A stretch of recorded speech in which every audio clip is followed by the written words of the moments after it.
Here on First Things First, we're going viral. J.J. Watt was recognized before the game for winning the Walter Payton Man of the Year award.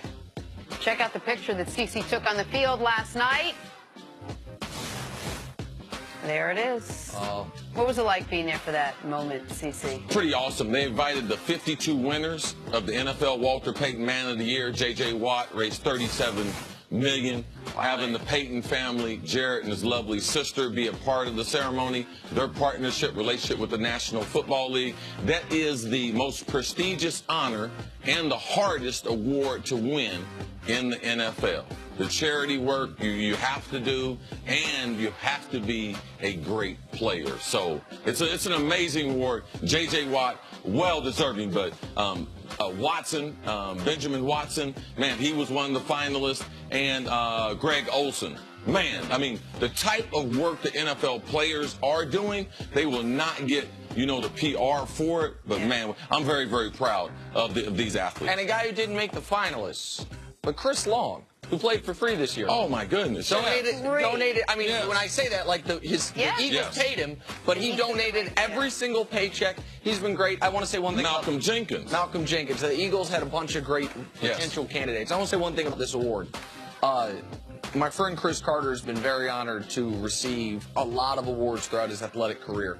The Hall of Fame is in a special place to him. But aside from the Hall of Fame, there is, tell me if I'm wrong, there is nothing you take more pride in as an award than this one. Yes. The Man of the Year, it's most prominently featured in your house. It is something I've heard you talk about. This is, and the NFL did a really cool thing this year where now all the active winners get a patch on their jerseys. Yes. So you see Drew Brees wearing it.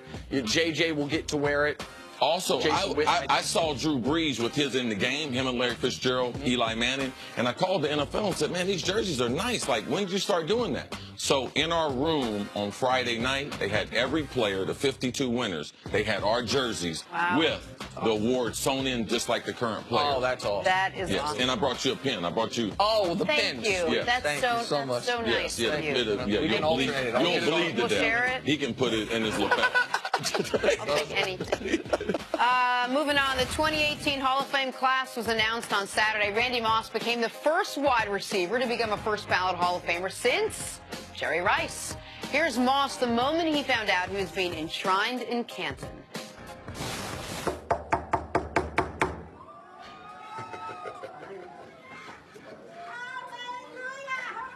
Room service.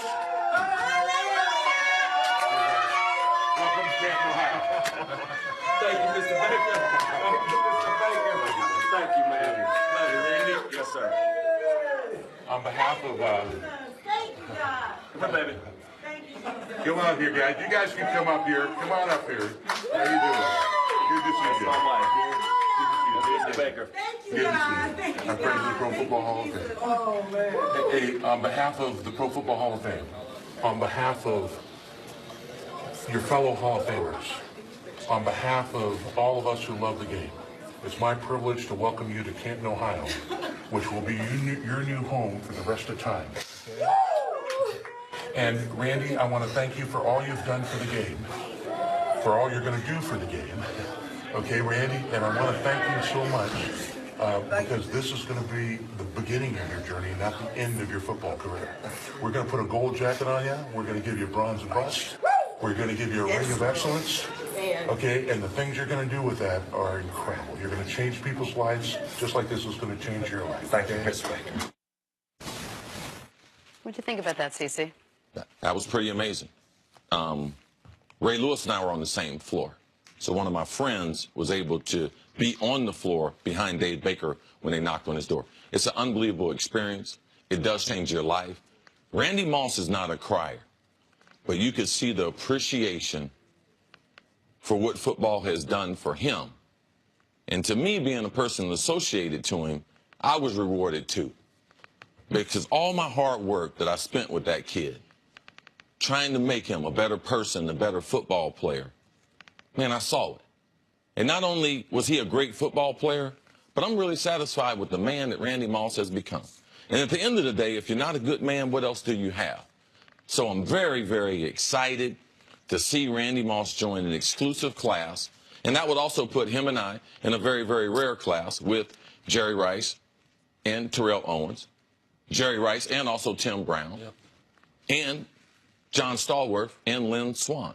So now we are in a rare area. Not only did you have a great career, but you had someone on the opposite side. People say wide receivers are very, very selfish. The chances of having two people being in the Hall of Fame as wide receivers, so Moss and I, we cherish that, and I'm very, very happy for him. It's great to see the video there. That's priceless. Those people CC listed, the only list of teammates that are both in the Hall as wide receivers. Yes. So I want to applaud the Hall and those voters. It's a very select group, around 50 people. It's somewhat secretive. They got this, I think, for the first time in a little bit of time. They got this exactly right. This is a great class. It's a great class. And Ray had to get in first ballot. He did.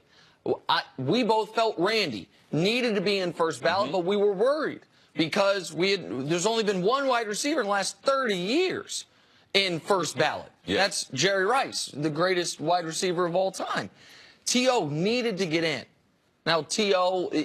did some things the weekend of that probably explain one of the reasons people didn't want him to get in initially.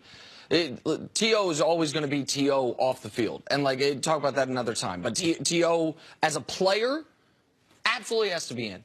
And then Urlacher, Dawkins, I tweeted, those three have to be in, and then Urlacher, Dawkins, Edge, and Steve Hutchinson. To me, those four guys are fighting for the last two spots. And Urlacher and Dawkins, there's no argument against. What'd you tell me about Brian Dawkins? 1 interception, 15 straight years. And he was probably the hardest of this class to get in. Yes. But for Randy, I remember your Hall of Fame speech, and you mentioned the people who helped you along the way, and you said to them, a high school coach, best friends growing up, you guys are in the Hall of Fame as well. Well, you're already in the Hall of Fame. But part of you gets to go in a second time with Randy because of the things you guys did together and because of the work you guys did together. And so that's great, man. I'm happy for Randy. I don't know Randy. You do. You know what high regard I hold him in. I think it's amazing. Yes, and also some of the other, Bobby Betherford, who built great teams as a general manager. Robert Brazile, amazing linebacker for the Houston Oilers, gets in the senior committee. And Jerry Kramer, Bart Starr's center, he gets in. So not only the first-timers, Ray, Urlacher, Moss, but on the back end, these older guys, man, this class is dynamic from top to bottom. Well, I learned so much about the Hall of Fame just from being on this set with you every day, and I had no idea that it was so hard for wide receivers to get in. For whatever reason, there's so many of them.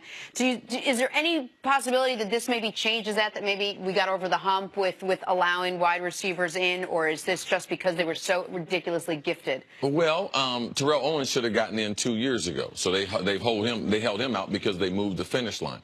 Randy Moss, they couldn't deny him. Larry Fitzgerald and these other guys will be coming in the next 7 to 10 years. The bar is so high, because if you look at T.O. and Randy, both 150 touchdowns, both over 1,000 catches. Yeah. No, it didn't get any easier just because they got in. It's going to always be very difficult for wide receivers to judge what is a Hall of Fame wide receiver based on inflated numbers. I showed my son Randy Moss highlights for about a half hour this week because he was too young to watch him. He couldn't believe what he was seeing. What a fun athlete to watch. Happy for him and all those guys. Indeed. All right, we'll take a break. First things first, more after this. Stay with us. He'd never seen. I showed him at Marshall, that play against Army. Introducing